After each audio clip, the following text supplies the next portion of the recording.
When Peter was restored, in Acts chapter 2, when he received the baptism of the Holy Spirit, first time he preached, 3,000 got saved.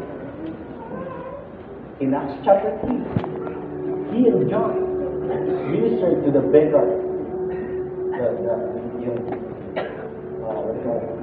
lumpo. He ministered to the name of Jesus and got healed. And even the last part says, 2,000 more were added to the church because of his preaching. Acts chapter 4, what happened? Pinahuli sila. The mga religious people, they were in Caiaphas' house to be interrogated. This time, he was no longer afraid. And he never feared, and he never denied the Lord. Even declared, there is no other name given under heaven by which men can be saved except the name of Jesus.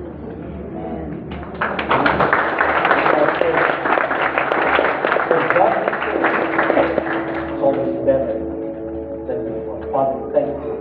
Let your restoration take place in the life of each and every one of us. God, I declare, may we understand the gravity of your love and how we ought to respond.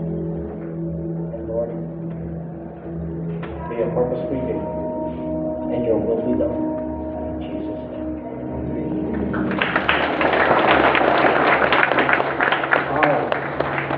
Thank you, Pastor Sani, for giving us that word, that encouragement from the Lord. Can we all stand up on our feet?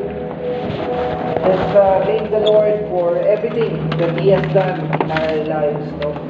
And before we bless you, no, again, let us continue to walk with the Lord. Lahat ng mga ginawa ng Panginoon sa buhay natin, ma-realize natin, Lord, ganito mo kami kamahal.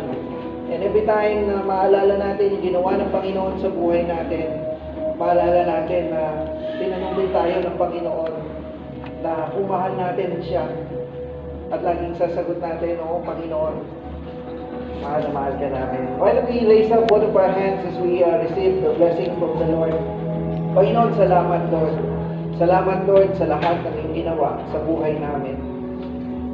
Wala kaming ibang magagawa, Panginoon, kung wala ka sa buhay namin. Ang tanging magagawa lang namin, Panginoon, ay patuloy na ipahayag ang iyong ginawa sa buhay namin.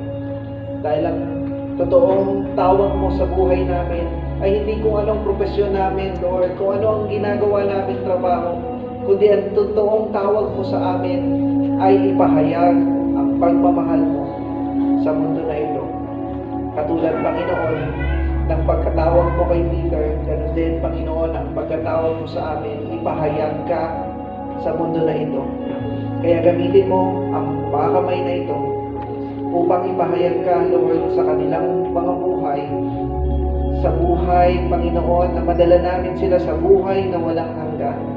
Salamat, Panginoon. Gamitin mo kami. Pagpalain mo ang bawat isa sa amin. At magkakaroon, Panginoon, ng kapayapaan sa aming buhay dahil sa ginawa mo sa amin, Panginoon. Pagpalain mo ang iyong mga anak, lalabas kami sa lugar na ito, Lord, na punong-puno ng pagpupuri sa iyo, Panginoon. Ito po aking panalangin sa pangalan ni Jesus. Amen. Amen. Pagpalain po tayo lahat ng Panginoon. Diyan po nagtatapos ang ating gawain. Kita-kita po ulit tayo next week as we have our new series.